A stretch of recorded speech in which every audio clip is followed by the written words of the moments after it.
What's that? I'll post them. I'm gonna make a private YouTube channel that has links that I can send out, and then Professor Scott can send out. So we had Dee Watkins in class last time, and now today we have a really distinguished guest that I'm super excited to talk to because her whole life in many ways has been dedicated to questions. Natasha Dartigue graduated from law school at Howard University. She worked as a public defender here in Maryland for 26 years before. I'll take 26. It's even a little bit more. Okay, for 26 years or so in the courts, and then in 2022 was named Maryland's public defender. You may know, as I said before, that we have a district attorney or a state's attorney in Maryland, and then there are the assistant state's attorneys. And people have heard of public defenders, but a lot of people don't know that we have a chief public defender in the state. And Natasha made history by being the first person of color to hold that position in this state. And so now runs the office of the public defender and has a different kind of role of questions that she deals with on a daily basis now than she did when being in courts. But we're going to talk about all of that. So let's give a huge welcome to Natasha Dartigue.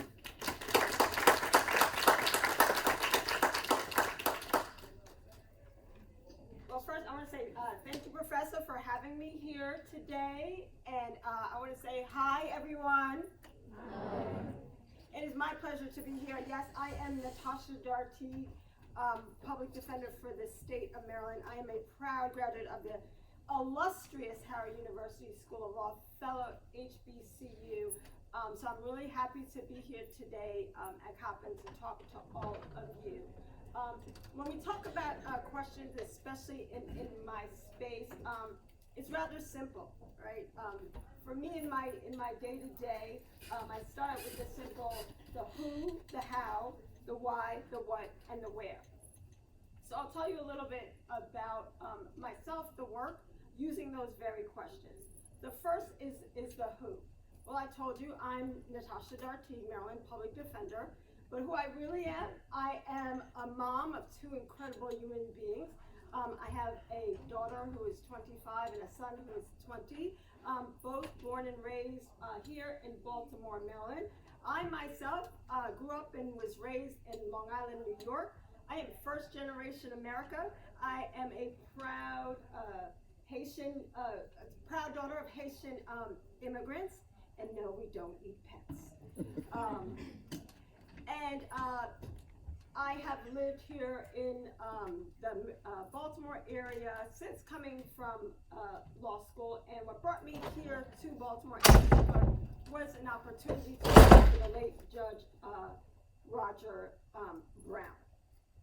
But my journey to law school was maybe traditional.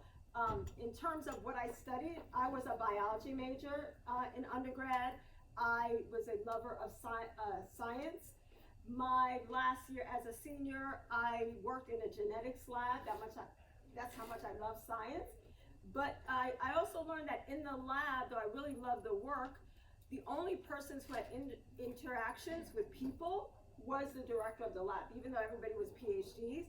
And even though I love the science, I wanted more interaction with people. Now, if you're West Indian or you know West Indians, there's only really three professions during my era that they would talk about. Either you were a doctor, lawyer, or engineer. So essentially, I decided that I was not going to go to med school, and I decided to go to law school. For me, I had gone to predominantly white institutions, and this was an opportunity now to step out of that. And when I thought about law school, I thought about the greats like Thurgood Marshall and Charles Hamilton Houston, and where did they study, where did they come from? They came from the Mecca, Howard, and that's what drew me to Howard.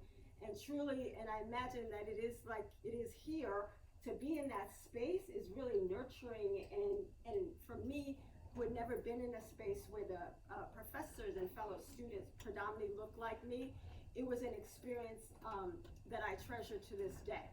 And one of the mottos in law school, especially as Howard, is either you, as lawyer, you are either a social, either you are a parasite or a social engineer.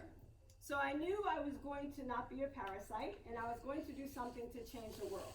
Now, I didn't know what that was. If you had told my 20-something-year-old self, like you are here, that would have been a public defender, I would have said you are lying. As part of my last year in law school, I did a criminal law clinic, and out of Howard, you work through the Public Defender Service out of DC. And part of that required you to work in the institutions out at Lorton. Lorton has minimum, medium, and maximum facilities. For me, I had never been in a jail. I had never had anyone who had experiences in the jail. I actually never been in a courtroom. But part of the experience required me to go to Lorton. And I did, but I had nightmares. Going into the institutions, I had nightmares. And that portion of my clinic, I finished it within the first 2 weeks. They said you had to do 40 hours. Nobody said it had to be the whole semester. So I tell you this, and it is true, I cut class, did my 40 hours in that short period of time, and that aspect of it was done.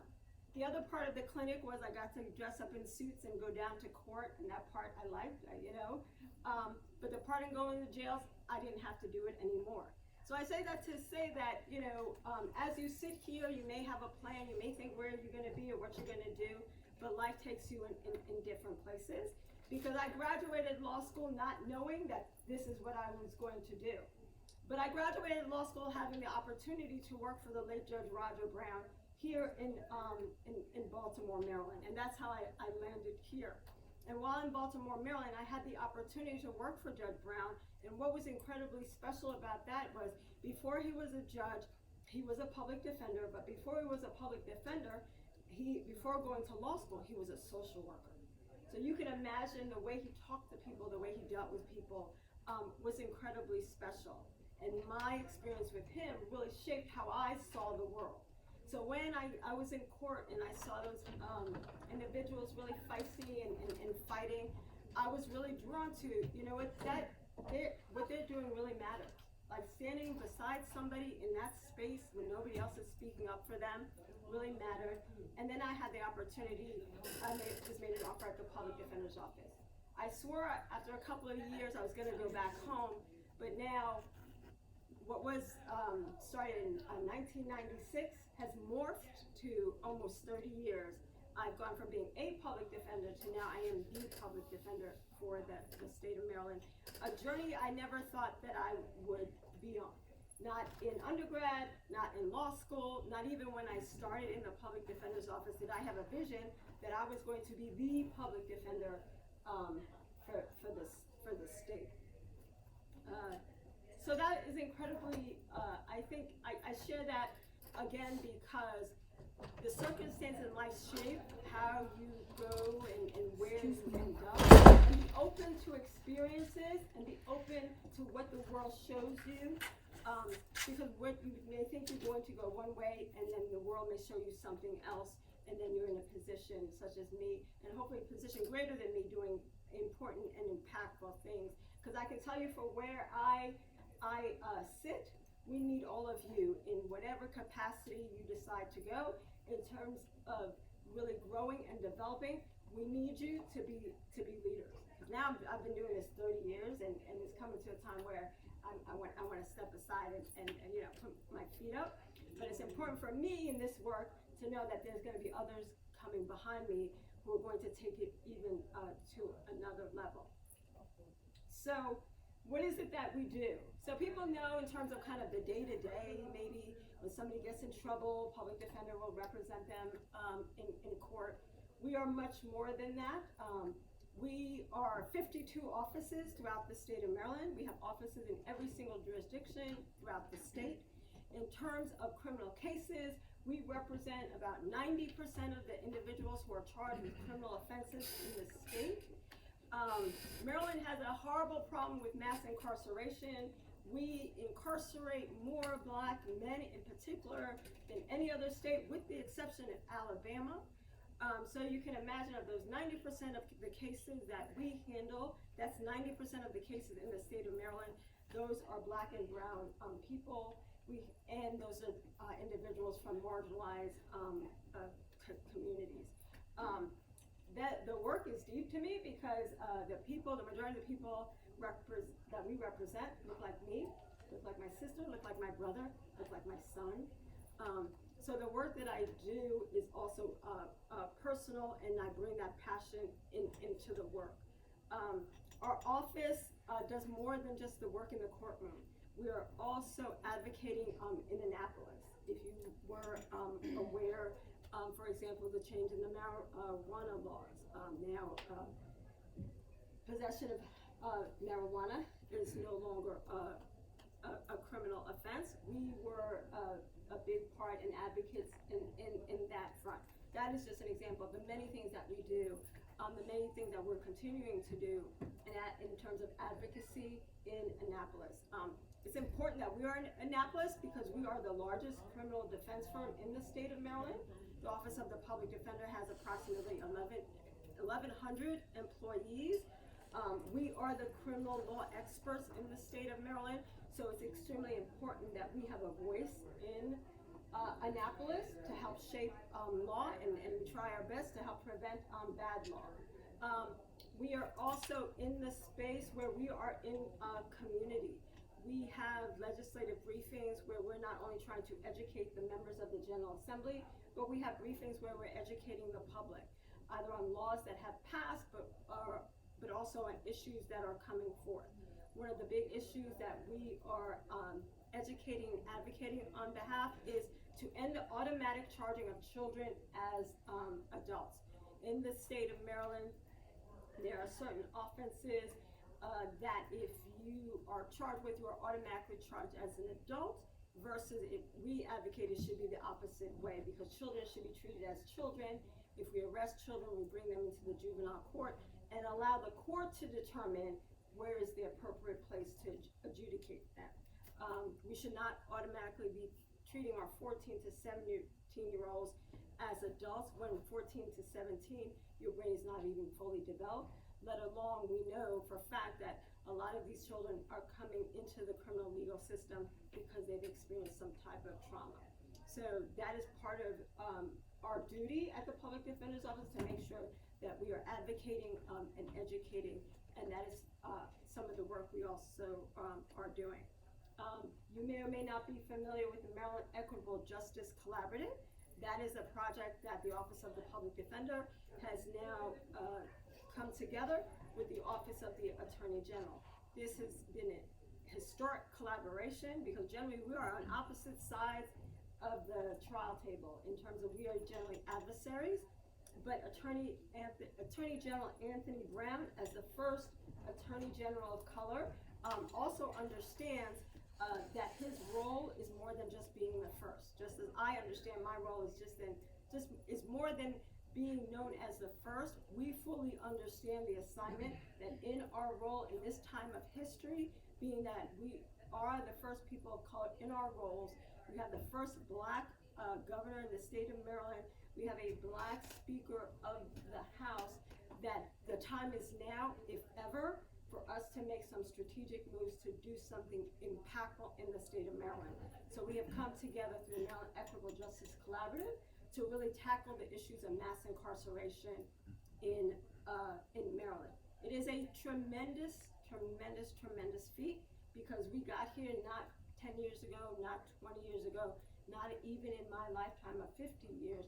This is something systemic that has gone on for generations and generations, but if not now, then when? And we each have the responsibility to essentially to do our part to create change. So that's the who, that's the how, that's the why, and the what. I would also share the where in terms of information about the Public Defender's Office and opportunities. Even if you want to engage with the Maryland Equitable Justice Collaborative, we call it MEJC, you can find us on LinkedIn, and it's just full word Maryland_OPD. And if you follow us on LinkedIn, we also have an Instagram. I think that's the Instagram address. We're on LinkedIn, Instagram, Facebook. I know not too many use Facebook, or you can just Google us. But on Instagram, if you follow us on Instagram, you'll get live updates of all the things that we're doing throughout the state, and times and places when we are out in community, and an opportunity for you to engage with us. I would be remiss if I did not introduce Hannibal Kemmerer. He is my Chief of Staff, a proud member of the Office of the Public Defender. But I've said a lot, and this is a class about questions, and I do want it to be a dialogue, so I definitely open it up to whomever has any questions. Before we go to the students, let me ask a little bit about, because you've played a lot of roles in the Public Defender's Office, and then are able to see what other people are doing. They've watched I Got a Monster as well, so they're able to see a little bit of the office in action in that case in the film. But tell us about what makes a good question when you were a trial lawyer, when you were going to court. How did you think about questions, both questioning someone on the stand, questioning your client, and the questions that they were asked by the police? How did you evaluate the way that questions work in the legal system there? So the questions are different depending upon to whom they're directed, right? So, and at what stage you're asking the question. So the questions to the client when you're first meeting the client are more so questions of, how are you? Are you okay? Is there anybody that you need me to contact to let them know how you are doing? It's those type of questions to develop a rapport. To really, you have a short period of time in a short space, but you want to try to establish a connection.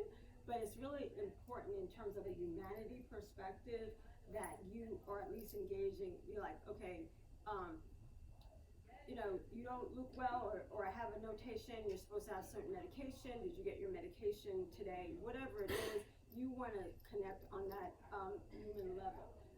And then again, it depends during what place you are having that conversation. Then the next question may be, okay, so tell me what happened, right? And then allow that person to share their story in the manner in which they want to share the story. You allow them to tell the story, and then you go back, and then you're like, okay, well, I recall you said X. Can you explain that more? I think it was always important, at least that first time, that you allow the person just to tell the story the way they were telling the story, and then you go back and you ask the question in terms of the information that you are seeking. In terms of trial, and when you have witnesses, the degree to which you ask questions and the level at which you ask questions are directly equal to your level of preparation, right? So the more prepared you are in terms of knowing your case, knowing the witness, the better quality questions that you would ask. And in terms of witnesses, especially on the defense side, you generally never ask a question that you don't know the answer to. So your ability to know the answer to the question, again, is the degree to which you are prepared. Can you explain a little bit why that is? Just why you wouldn't want to ask a question you didn't know the answer to, what could happen? So essentially, as the defense, you are presenting your case based upon your theory of the case. So whenever you're asking a question, it is to support your theory of the case. You're never just regurgitating whatever they said on direct. Most of the time, in terms of defense, you are cross-examining the witness. Those are very directed questions, and the question that you're asking is to draw information that is going to support your theory of the case. So essentially, if your theory of the case is self-defense, the questions that you are asking are in fact to draw those answers that support your theory of the case, right? You never want to ask a question you don't know the answer to, because it may be that one answer that topples your entire case, right? And that's really, really dangerous territory to be in. But when you're asking questions, you have a roadmap and you're trying to get to a specific place. So when you're asking direct questions that are more open-ended as well, depending upon if it's your witness or depending upon whether or not it's a friendly witness, you would have prepared that witness as well. So the question that you're asking, you also already know the answers to.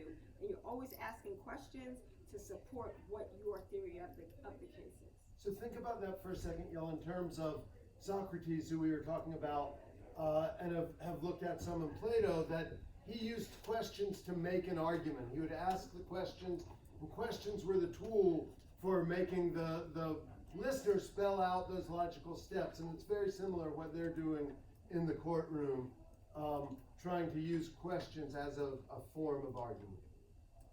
Absolutely, because you're guiding the finder of fact. You're guiding the jurors to your conclusion, right? So there's a thing where we never call a witness a liar, but you can ask a series of questions that the next logical conclusion is that the person is a liar. So again, you're directing them to a particular point, but that follows what your theory of the case is. If your theory of the case is that this person is lying, you're asking questions and you're drawing information that is going to direct the finder of fact to that conclusion. And we've all seen Law and Orders and stuff where people will object on the grounds of the question or the form of the question. Can you talk a little bit about the way our legal system structures what kind of questions you're able to ask when you're in the courtroom? So in terms of questions that you can ask on the defense, so the state has presented their case through this particular witness. I can only ask questions that are related to what information that has been brought out on direct. So if, for example, my theory of the case is that it was maybe some sort of love triangle, but there was nothing that was brought up in terms of, jealousy, or there were other persons involved, that may restrict my ability to ask questions about the love triangle. So on the defense, you are restricted to whatever was brought out about during direct, and it has to be relevant and related. There are times when the witness will say something that alludes to what you want to bring up, and you can make the argument that, okay, Judge, they opened the door, and I should then be able to walk through it, right? Even though that's not directly related, but they mentioned that there was a fight with Hannibal the other day. I should be then allowed to ask, who's Hannibal? What happened with Hannibal, right? Even though it may not be directly related to whatever the issue was, but because the witness said it, then I'm allowed to ask questions about it. And usually that's what it is. So if the witness says it, that generally opens the door for you to be able to ask questions about it. How many of y'all have had jury duty yet in your lives? What kinds of questions should they think about if they're on a jury? What are the kinds of questions that you wish the jurors would ask that they maybe don't ask? Gosh, it really depends on the type of case. I will emphasize that it's really I can't emphasize enough how important jury duty is, because you think about that concept of jury of your peers, and we've already talked about the majority of those who are on trial are Black and brown people. So a jury of their peers has to consist of black and brown people. And it not only has to consist of Black and brown people, but Black and brown people with true, real world experiences, right?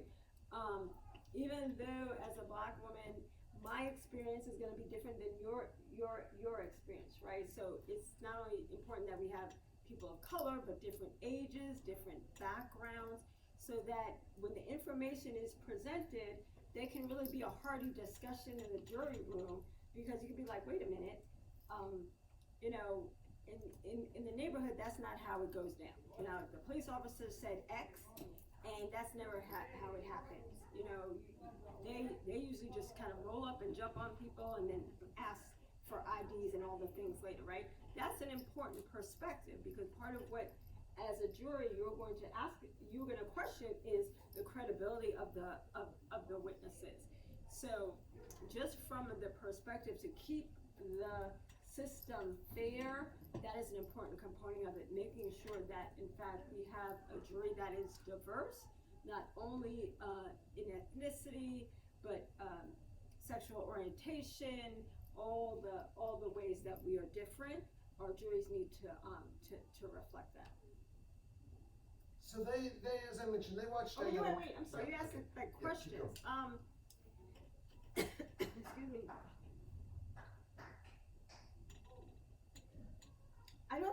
I've never, so in my capacity now, I'm mainly administrative. So in terms of policy in Annapolis and arguing for budget, but in the time when I was a trial attorney,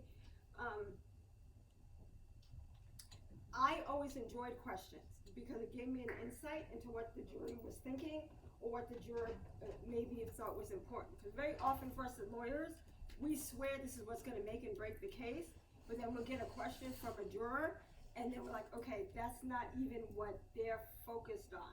So I would say that if you have a question, send the question, regardless of what the question is. I've never known a question to particularly be bad, with the exception of the questions that seem to suggest that they were thinking about a guilty verdict. But very often the judge will either provide additional information if it was brought up in terms of the trial itself. We'll send the answer to the jury, back to the jury.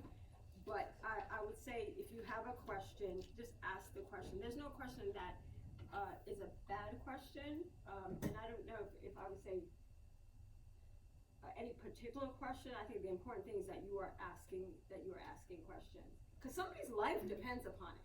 Like, this is real. Like, the decision that is made in the courtroom, you are deciding somebody's life, and you have got to be sure beyond a reasonable doubt, because this is not one of those situations where you can go home later and be like, you know what, yeah, let me text somebody, call somebody, like, I'm going to change my mind. That decision is final. And people hear about appeals and things like that. Issues are only reviewed on appeal if there was a mistake in the law. If there was a mistake in the law and the judge made a ruling that was improper, those are the things that are reviewed on appeal. But if it was a factual situation, that is not what is reviewed on appeal. So if you are sitting as a juror and you're making a determination of fact, and you are not sure, that is a not guilty. And it's not a maybe he did it, it's not a probably he did it, because there are a lot of times there is that probably he did it, maybe he did it. It is beyond a reasonable doubt, and that is an extremely high bar. I have a question about that. Like, how do you keep your personal bias, like, from getting in the way of that? And do you have, like, specific ways or a list to ask and do to avoid personal bias? So, as human beings, we all have bias, and our biases are based upon our experiences, where we're raised, our personal beliefs, our family traditions. Are we a single parent household? Are we a multi-generational family household? Are we Catholic? Are we Baptist, right? So we all come into the space with a certain type of bias, and that's the lens through which that we look. The important thing is to be aware of that. As we move into spaces, how we interact with individuals, what's most important is to having an awareness of that, right? If I have a particular bias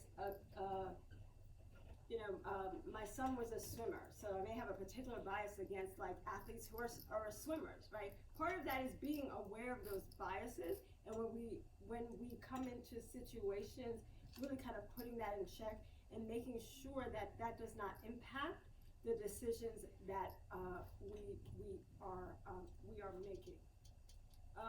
In this space, especially for criminal defense, it was never my practice to ask whether or not my client did it, because that was irrelevant. That was irrelevant. My role is to make sure that in fact he or she are treated fairly, and whether or not they did it does not change that duty, right? We in the courtroom as public defenders, as criminal defense attorneys, we are the defenders of the Constitution, right? So the law says that you have to prove the 5 elements of this offense. You prove 4 out of the 5, that's a not guilty. Nothing else matters. This is what the law says. It has 5 elements. All 5 elements have to be proven. There are those cases where it's you really have to be self-aware, because like as a mom, as a trial attorney, I've represented cases where there has been an assault against children. I've represented cases where children were murdered. But really being mindful as to what areas are the areas that are really sensitive spaces for you, and making sure that you're not allowing that to impact the way you do the work. And part of that is making sure that, especially when you do work that is challenging and stressful, and you're exposed to secondary trauma, that you have that outlet, that self-care. That self-care component is really important. Understanding where, you know what, I need to take a time out, and putting it aside and coming back to it is an important part of this work. It's an important part of the level now where you are. The better self-care habits you develop now, that will benefit you later on, because life just gets more difficult and more challenging, especially when you get into that space of what your career is. You want to already be in automatic that, okay, this is my self-care time, and I really guard that time. So before we open it up to y'all for some questions, so they watched I Got a Monster, and they saw some of what the Public Defender's Office does in terms of police accountability. And there's an idea in that, and in Plato, and that Socrates talks about in the Republic, of anyone had a ring of invisibility, then they would become evil, because without some level of transparency, we simply can't resist that. What kind of questions do y'all ask in order to watch the watchers, or to keep the police accountable? And in terms of Anton's Law and getting records, but also just in terms of with your clients, of asking them what happened. Tell us a little bit how the Public Defender's Office helps provide transparency to power in the state. Thank you for that question. I would say it's fundamental in that no one is above the law, regardless of your position or stature in life. And making sure that you are asking those questions, especially in circumstances when your client tells you something. So many of the stories, like in Monster, we had heard like repeatedly accounts of police doing X, Y, and Z, and this happened over long periods of time. Really being attuned and listening and not being dismissive. And once receiving that information, then asking the question, and not being afraid to ask the question, regardless of the title, regardless of the answers that you get, being relentless in knowing that something's not right here, and continuing to dig and fight. I think that is really key to all of it. And we have the benefit at the Office of the Public Defender, because we are such a large entity. It's not the same as an individual attorney coming in and trying to do things. We do have the power of the agency and the ability to do that, and to make noise louder than an individual would. We do not have the same might and power as, various law enforcement or the state that is prosecuting. But as a body, we're pretty mighty, and we have the benefit of being connected to community, and being once connected to community, then we multiply, and our ability to fight back grows even more so. But transparency is the key. No one should be operating under any cloak of darkness, or by any shield. But we are not afraid to ask the questions and expose and ask for what we deem is right. It has always been my philosophy and the philosophy of the defenders. If we're going through something and we suspect that there's something more, we will ask for more. And my philosophy has always been, if I think I should get it, I'm gonna get it. You need to fight as to why I shouldn't have it. I'm not fighting, but I will and I do, to have that information. And over the course of the past couple of years, we have been successful. We continue to fight, because even though they're required to produce it, they're not doing so willingly. But that does not deter us from continuing to ask and push the envelope. That's good, thank you. So, young philosophers, let's get your wondering out and ask some good questions. This is a great resource for you, and you've had a lot of information, so tell us what you're wondering. Ask some questions. So I know maybe from TV shows or whatever, they always say, can you afford an attorney or won't be appointed to you? So is the public defender office based on financially being able to pay? Yes. So you have to be, and in the state of Maryland, the public defender's office does not do the initial qualification. So if you are arrested, you go through the booking process, and if you decide that you want to be represented by the public defender's office, you would meet with a commissioner, and then the commissioner would make the determination whether you are below the threshold. And what that is, I think it's the poverty level, which I'm not sure what that actual number is, but they take into account whether or not you are employed. Even if you are employed, what is your financial situation? Like, you can be employed, but then you have a family of 5 that you support, and you're the sole breadwinner in the family. They take into consideration if you have any assets, what other obligations that you have, but you have to be deemed indigent to qualify for the services of the public defender's office. Thank you. Yes. Why do you think, besides the poverty and the heavy caseload, why do you think public defenders get like a bad rap? Like, I know, like, in my family or in my neighborhood, people be like, oh, you got a public defender, you're gonna lose. Like, why is that? So a couple of things. I would say all public defenders are not the same. Just like all doctors are not the same, all dentists are not the same. I would be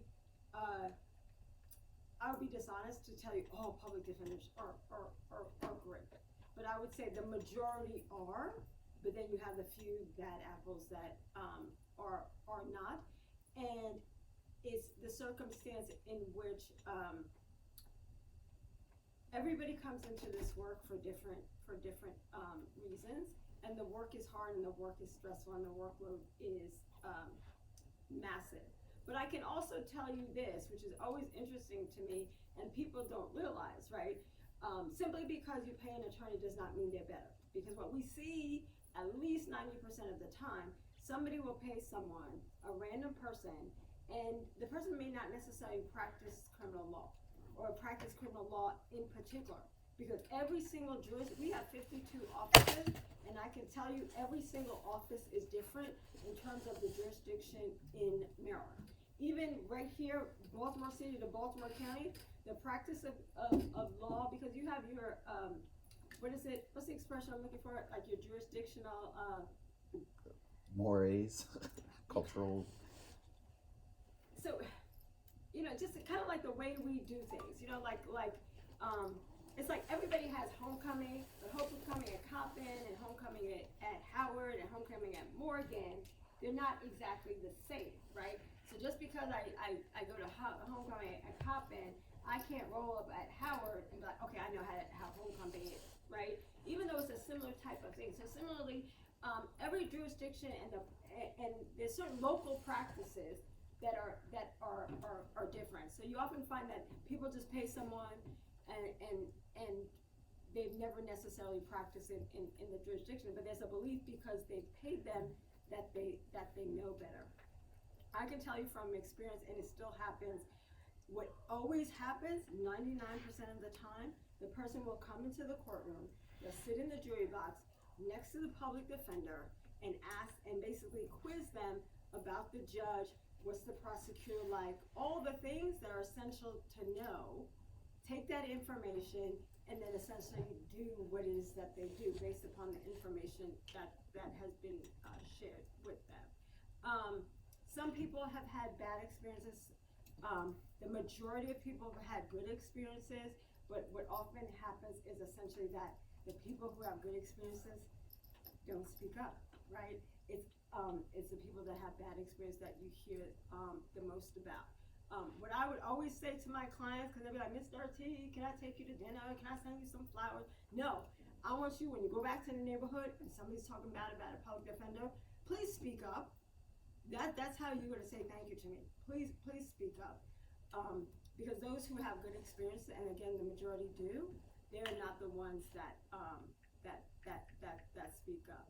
But the reality is that we do have a lot of cases, but I can tell you, unlike private counsel, my public defenders are working long nights and weekends because we do this work. It is what is called mission-driven work. Mission-driven work is because you do that kind of work because you believe in the cause. You're not a public defender because you're trying to get rich. You're not a public defender if you're trying to get rich.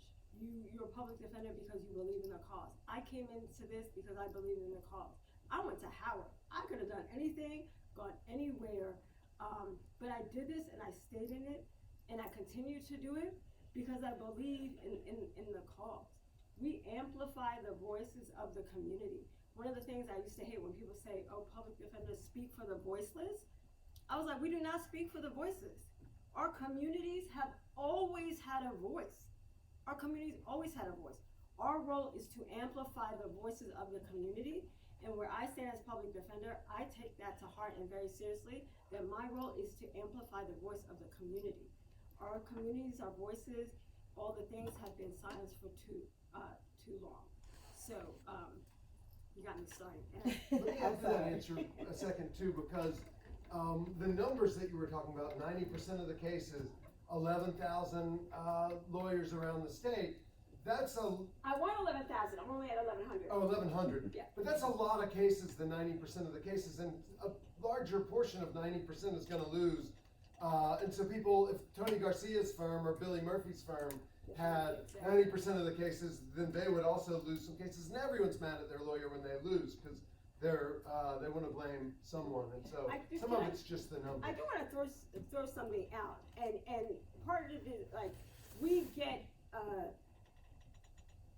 essentially get the blame of things that are not in our control. The criminal legal process is extremely slow, and what happens more often than not, because the process is slow, there's a limited number of judges and a limited number of courtrooms that, especially in Baltimore City, it could be in upwards of 18 months to 2 years before you actually get your day in trial. That is something that is not in the control of the public defender's office. As an attorney, be it a public defender or private, it is a professional responsibility. If a client is made an offer, we are obligated under the rules of professional responsibility to share the offer. So what often that you see is, I've been sitting like 18 months, anytime my case is gonna be postponed again, but whatever the offer is gets me out. what we often see is that people are like, I want to get out. The jail, as they show you in prison, is not even close to how jail really is in real life. And that is part of the brokenness of the system. But because the majority of the people are represented by public defenders, we're in the space of giving and sharing the offers. Often that is put on the public defenders. But the thing is that it is the client's decision how they proceed. And because at the end of the day, the lawyer goes home. So it's your decision if you want to take the plea. But the reality is that many times you're not going to court today. You're not having a trial today. And that is a hard decision. That is a hard decision. Do I sit in this god awful place for another 6 months where they're offering me the carrot of going home even if I didn't do it? And that's the harsh reality and the brokenness of the system. And that's the decision that people are making every day. More questions? Ooh, yes. You had said earlier how the idea of being a public defender is the idea of like a fair trial and like justice and stuff like that. Have you ever considered switching to prosecution? Never. Why not? Never. God, for so many reasons.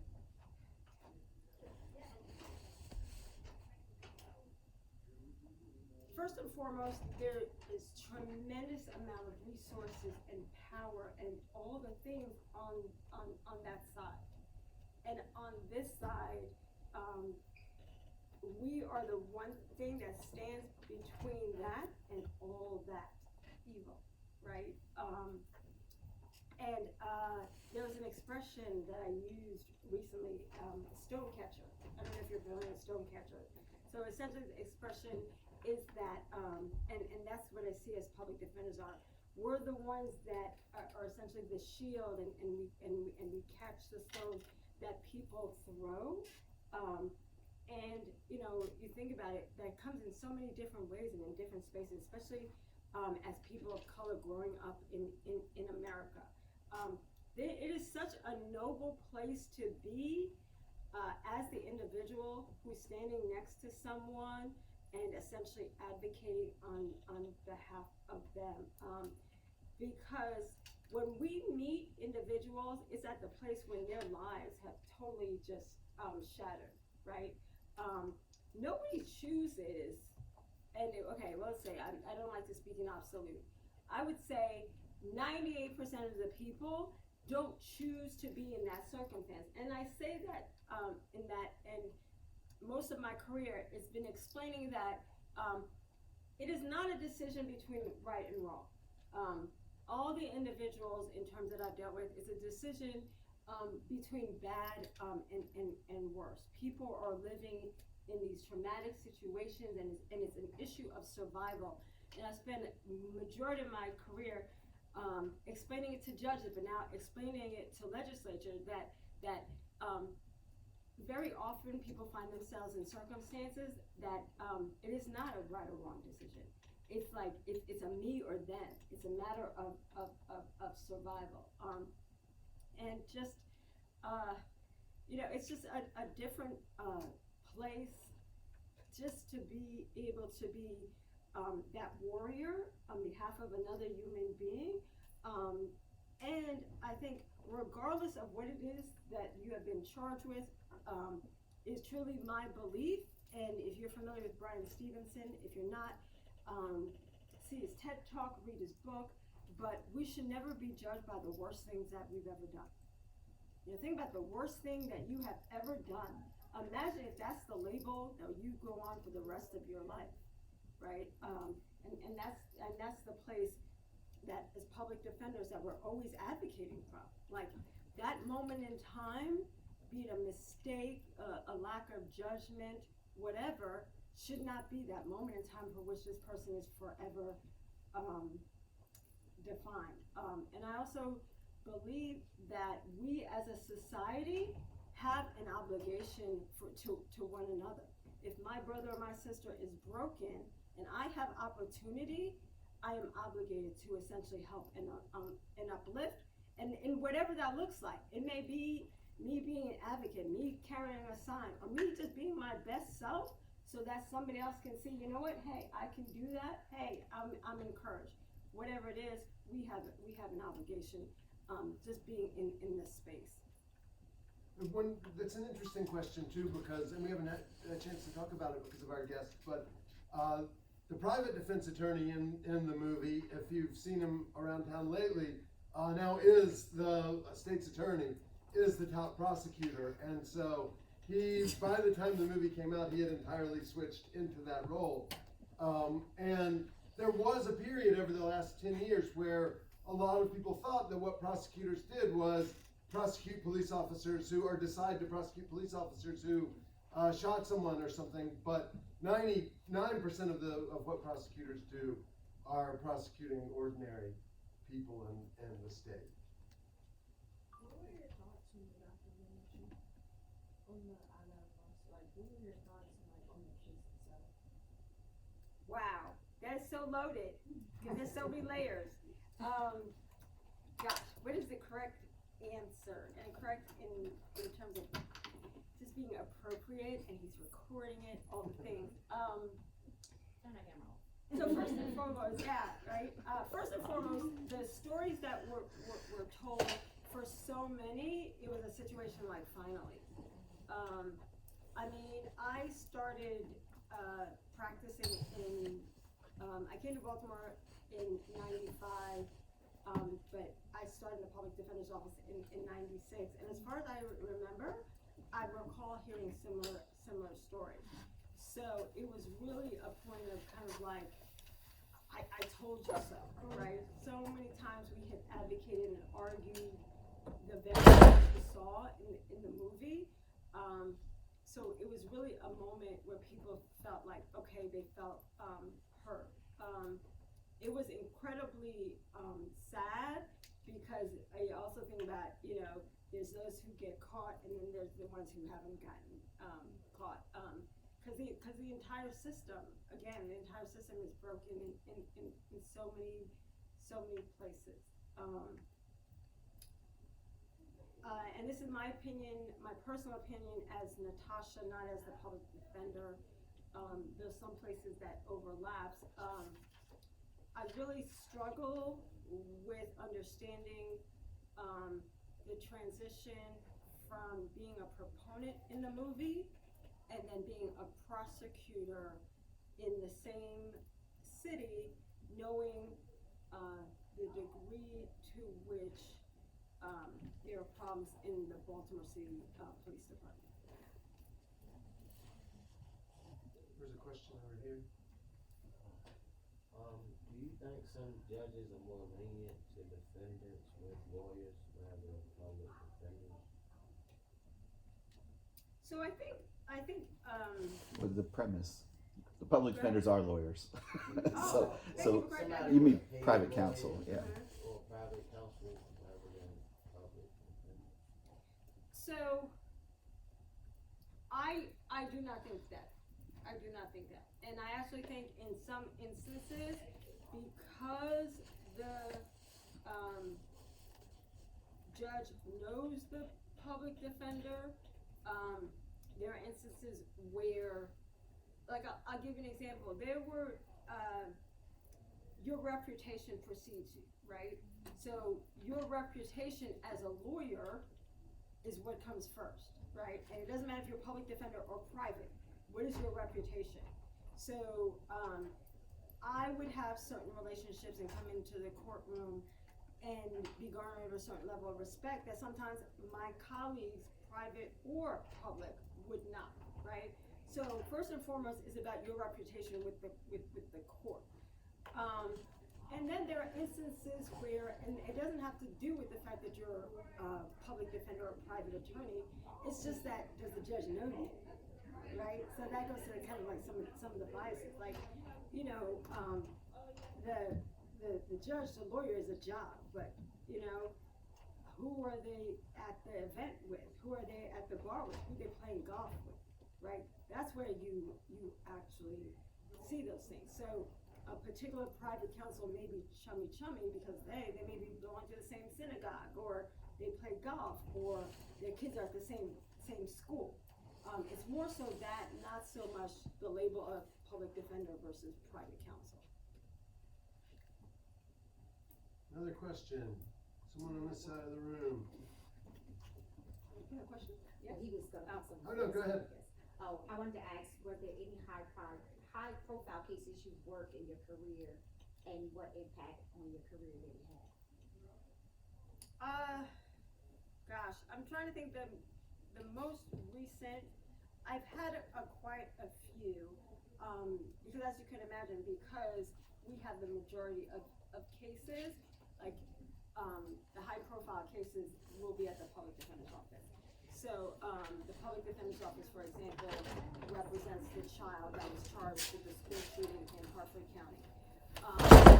The case that I had that was, high profile was the gentleman who drowned his 3 children in the, Marriott Hotel. Now I can't even think about what year that was. It was before COVID. There was another case, what is it called? There was a, I'm gonna say there was a murder and there was a body dropped in Lincoln Park, but that's not out of the ordinary, sadly. But exactly, right. But it was, I can't remember, there's a section of the park, and they pinned the name of the murder of that. But I say that to say, so I've had a couple of high profile cases. The challenging part of those cases is the fact that the media is all in it, and that type of questioning and scrutiny, it just brings it to a higher level where you're already trying to focus on this case, and now you have all these outside forces really scrutinizing what you're doing and asking questions at times, and then you have to juggle, okay, should I make a comment? How is that gonna impact the case? Well, the state's attorney won't stop talking about it, now they're putting out a narrative. And all these things when you should be doing trial prep, right? All this noise that now you have to deal with, as opposed to, you know, making sure your client is okay. You know, is the expert, are we able to get the expert that day? It adds all this unnecessary noise. Though in some instances, it's also important that the public is aware. But yes, and then yes. Like adding on to that, when the stuff is high profile, do you like not go on like social media and like news sites and stuff like to keep all the biasness away? Or like how do you juggle trying to be like all in and then like not reading like what people are saying about you or saying about the case or saying about the person that you're presenting? So, unlike you like see on television where jurors are sequestered, so we don't put jurors up for, you know, if the trial's like 3 weeks, they don't put jurors up for 3 weeks in a hotel and they're all shut out. So there's a certain degree to which you wanna be tapped in to see what is being reported, because the jurors are even, and the thing is that they take the oaths, they say we're not gonna read the newspaper, but the thing is that you're watching television, you know, you're on social media, it's just coming at you. And granted, you may decide to swipe or change the channel, but it's constantly coming at you. So as a defense attorney, you also wanna be aware what information is out there. You wanna be aware, is the state leaking information? Because sometimes that happens. There's information that you know as part of the discovery that is not part of public, part of the public domain, but next time you turn on the TV and WBAL is reporting it, that's a problem.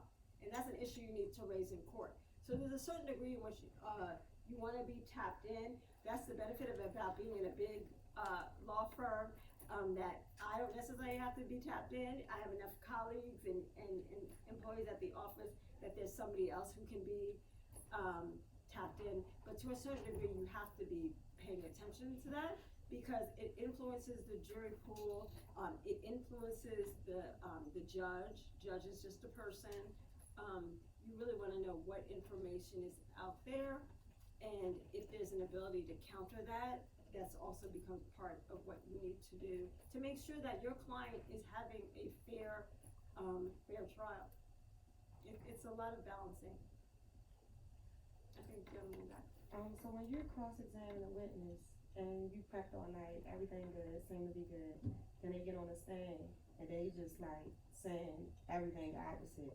When do you like do you ask like 2 more questions, or you just like no further questions? Like, how do you deal with that? Oh, you know what? So it depends. So there are instances where it is clear and obvious to everybody in the room that this person is making it up as they go. For me, it would be in the manner in which I ask a question. For me, jury trials would be fun, right? Somebody would say something, and I would be really dramatic. So I'd be like,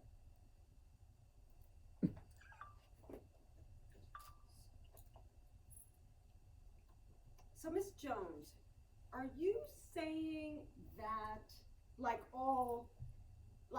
and it would be a simple question, but while I'm doing all that, the jury's paying attention, right? And those who are tapped in are like, yeah, right? So there would be instances where I don't need to ask a bunch of questions.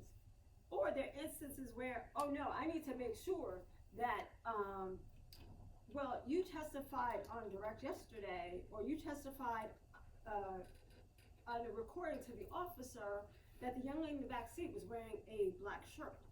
But today you're saying she's wearing a pink shirt. You know what I mean? And you just bring up the inconsistencies that way. So it really depends. But jury trials were fun because it was not only the questioning, but it'd be how you ask the question, how you use the courtroom, body language, all the things. And just being comfortable in the space to be having a conversation and making sure people, and never taking granted that somebody heard it, right? Sometimes the witness says something, you gotta make sure that was heard. So you're gonna ask the question. But then there are times where, again, you're only asking questions that go to the theory of your case. So they could have rambled on and on and on, but if they didn't ramble, and if they rambled and the rambling helped you, no more questions. If they rambled and in fact their rambling tanked the state's case, no more questions, right? You don't ask questions just because it's your opportunity to ask questions. Does it promote the theory of my case? If it does not promote the theory of my case, then no questions. If I need to clarify something or emphasize something, then I'll ask the question. One question we've been asking everyone, you're only the second person now, but we will be asking everyone, is what are some ethical questions that you ask yourself? They've asked questions about how do you keep from having bias, but that's, in a way that's your job, is to have bias for your client, but what are the ethical questions that you ask yourself sometimes to make sure you're on the right track, and that you stay on the right track? So the biggest place where ethics comes, well, not the biggest thing, but I would say the most frequent place where ethics comes during the course of the trial, I would say making the decision whether to call a particular witness, sometimes making the decision whether to call your client, especially if you know that they're going to give testimony that is false. You essentially have to, you as an attorney under your duty cannot present a witness that you know is going to provide false testimony or perjure themselves. And the thing is that you don't always know that, but there are times that you do know that, right? If you know that this person is going to basically get up and lie in the stand, you have the duty to not to call them. And there are times where, you have it, and sometimes it's your client, and it's like, okay, well, I advise you, and it's ultimately the client's decision. Depending upon the circumstances, that may be a space where you, as the attorney, have to recuse yourself. You basically have to step out of the case.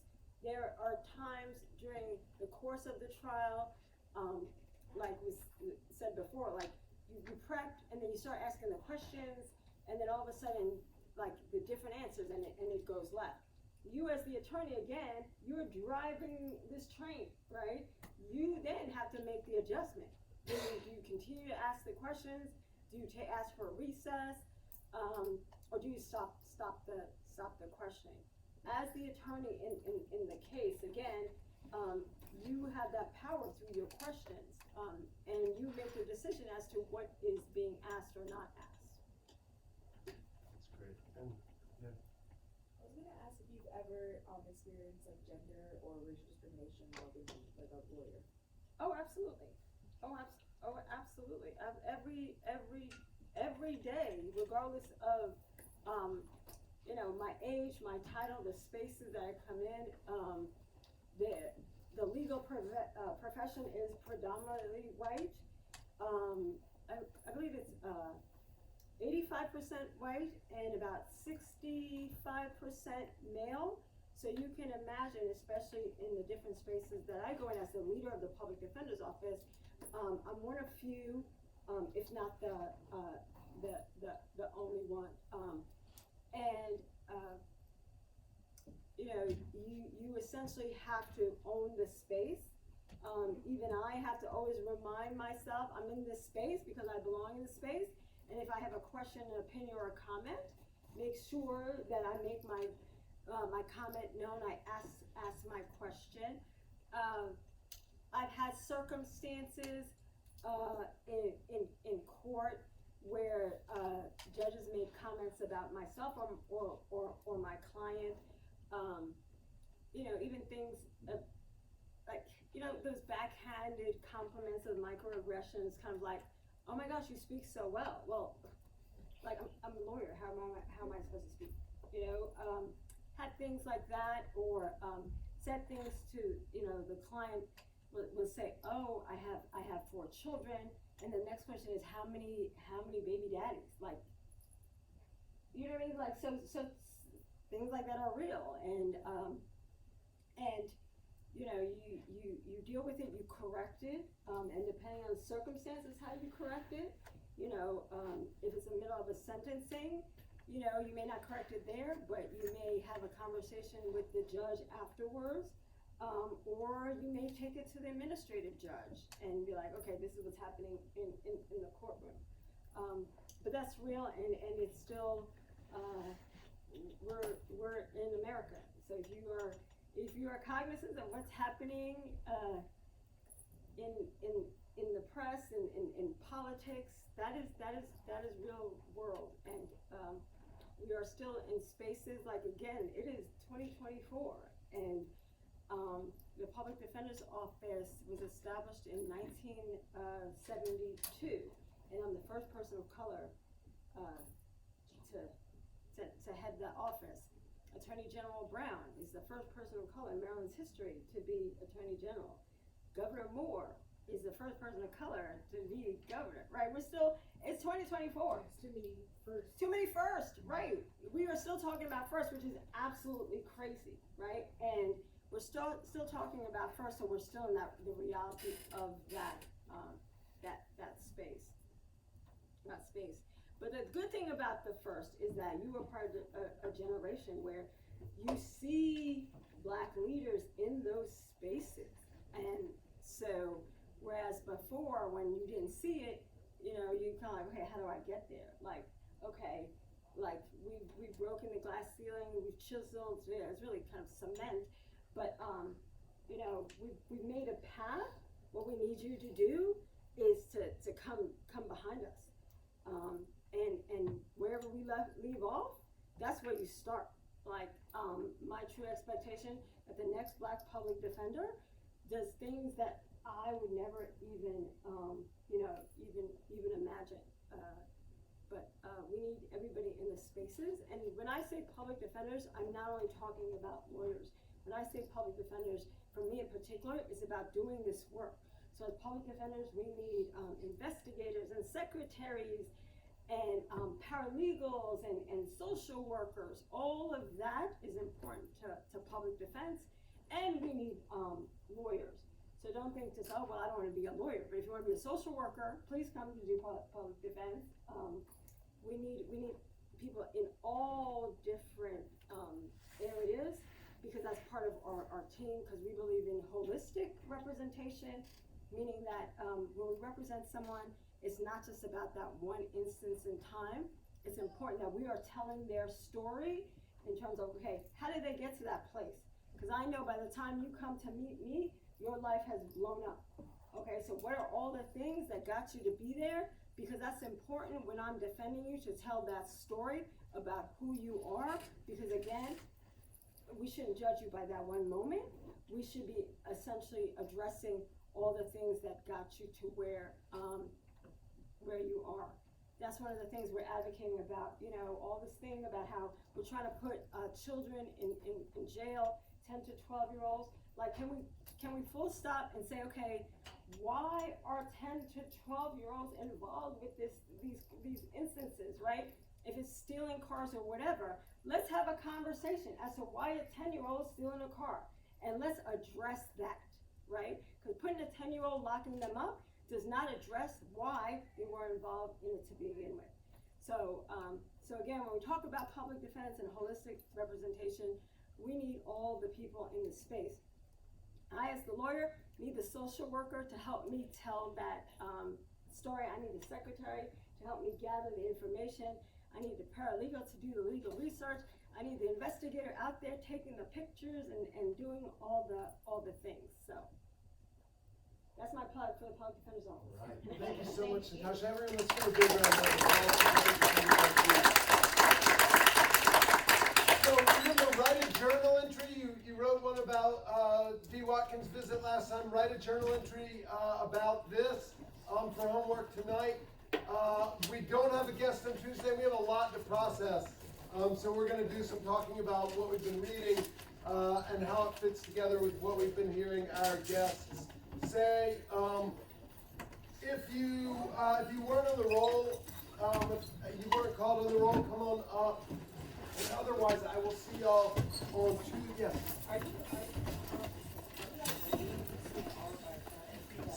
Yeah, all the journal entries are going to come in at the end. And if you want to reach out, I do encourage it. My email is my first name to last name @gov. So my first name is Natasha, Natasha. Then there's a period, and my last name is Dartigue @ Maryland spelled out .gov. Thanks, everyone.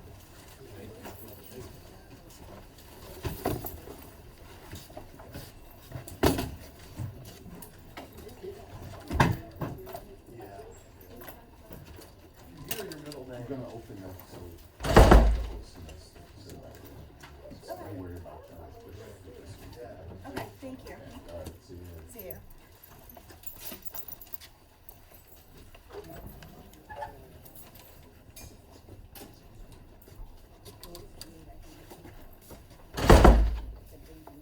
Oh, okay. Please check here. Thank you. Oh, pleasure. And Dr. Stein. Dr. Stein, nice to meet you. He's the head of philosophy. Oh, excellent. Excellent. So thank you very much. No, it was a pleasure. Thank you. Don't talk to you. Hopefully it's Who's your favorite philosopher, Dr. Stein?